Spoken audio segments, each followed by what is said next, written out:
दोस्तों,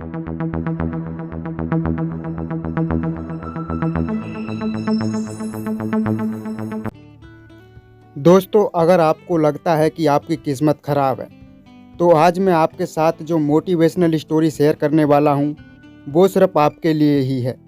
इसे अंत तक ज़रूर ध्यान से सुनिए। तो चलिए बिना समय को गवाए हुए इस कहानी को शुरू करते हैं।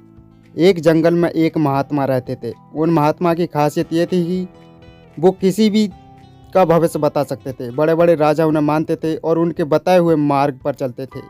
उस जंगल के बीचों बीच एक नदी गुजरती थी और उन महात्मा की कुटिया उस नदी के किनारे पर थी। नदी के दोनों तरफ अलग अलग शक्तिशाली राजाओं के साम्राज्य थे। वे दोनों ही राजा उस महात्मा को बहुत मानते थे। वे दोनों जब भी कोई बड़ा कार्य करते थे तो उन महात्मा से सलाह लेने के लिए अवश्य आते थे। एक दिन इन दोनों राजाओं में किसी बात पर कहासुनी हो गई। बात इतनी बढ़ गई कि नौबत युद्ध पर आ गई। युद्ध की तारीख और समय ये दोनों तय कर दिया गया। पर जैसा कि दोनों राजाओं का ये नियम था, जब भी कोई बड़ा कार्य करते वे दोनों उस महात्मा की सलाह जरूर लेते थे। इसलिए पहला राजा उन महात्मा के पास आता है और उनसे पूछता है कि महात्मा जी, मैंने पड़ोस के राजा के साथ युद्ध करने का निश्चय किया है और इसलिए मैं जानना चाहता हूँ कि युद्ध का परिणाम किसके पक्ष में होगा। वे महात्मा कहते हैं कि यदि तुमने युद्ध किया तो तुम्हारी हार निश्चित है। फिर वो राजा महात्मा जी से पूछता है कि क्या जीतने का कोई उपाय नहीं है। वे महात्मा कहते हैं कि यदि युद्ध किया तो हार निश्चित है। फिर वह राजा कहता है कि तलवार म्यान से निकल चुकी है, यह युद्ध टलेगा नहीं, जो होगा देखा जाएगा। फिर वो राजा उसी समय वहाँ से चला जाता है और अपने सेनाजी से तोड़ मेहनत करने के लिए कहता है। सभी सैनिक राजा की आज्ञा मानकर कि तोड़ मेहनत करने। दूसरे दिन दूसरा राजा उस महात्मा के पास आता है और उनसे पूछता है कि महात्मा जी, मैं पड़ोस के राजा के साथ युद्ध करने के लिए जा रहा हूँ, इसलिए मैं युद्ध का परिणाम जानना चाहता हूँ कि युद्ध किसके पक्ष में होगा। वे महात्मा कहते हैं कि निसंदेह जीत तुम्हारी है और उस राजा के पास तुम्हें हराने का कोई उपाय नहीं है। उन महात्मा की बात सुन वो राजा बहुत ही ज़्यादा प्रसन्न हो जाता है और सीधा जाकर अपनी सेना को यह खुशखबरी सुनाता है कि युद्ध में उनकी जीत पक्की है। ये बात सुनकर उनके उस राजा के सैनिक भी बहुत खुश हो जाते हैं और परिणाम युद्ध की तैयारी करने में लग जाते हैं। समय बीतता गया और युद्ध का दिन आ जाता है।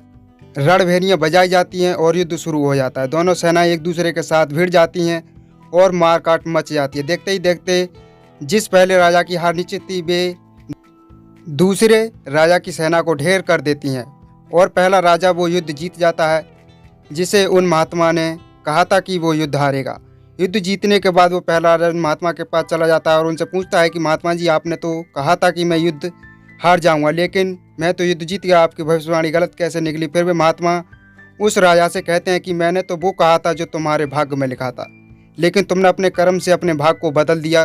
तुम्हारी जीत की यह कारण कि तुमने अपने भाग्य से ज़्यादा अपने कर्म को आवश्यक समझा और उस दूसरे राजा ने अपना सब कुछ भाग्य छोड़ दिया। उसने अपने कर्म से ज़्यादा अपने भाग्य को आवश्यक समझा और पूरे समय निष्ठा से भरा रहा, जिसके कारण आज वह तुम विजयी हो और तुम्हारा बंधक है। दोस्तों, ये बात सच है कि सब कुछ हमारे हाथ में नहीं होता, लेकिन ये भी सच है कि बहुत कुछ हमारे हाथ में होता है, लेकिन हम उसे भाग्य के भरोसे छोड़कर जीवन भर रोना चुनते हैं। दोस्तों, हम लोग जानते हैं कि स्वस्थ कैसा रहा जा सकता है, लेकिन समय न होने के कारण बहाना बनाकर अपने अंदर बीमारियां पालते रहते हैं और जब कोई गंभीर बीमारी हो जाती है तो वे लोग अपने भाग्य को दोष देना शुरू कर देते हैं। दोस्तों, आज हम किसी समस्या में हैं तो वे अपने पुराने गलत कर्मों के कारण हैं और कल अगर हम समस्या से निकलेंगे तो वे सिर्फ आज के अच्छे कर्मों के कारण ही निकलेंगे।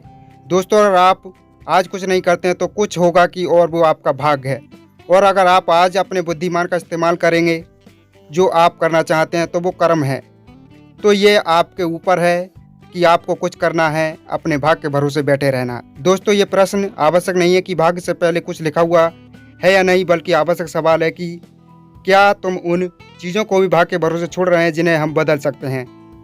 दोस्तों, आज की कहानी आपको कैसी लगी हमें कमेंट करके ज़रूर बताएं और अगर आपको ये कहानी पसंद आई है तो अपने प्लीज़ सभी दोस्तों के साथ अवश्य शेयर कीजिए ताकि उन लोगों को भी ये कहानी पढ़ने को मिल सके और वे भी अपने जीवन में कुछ कर सकें।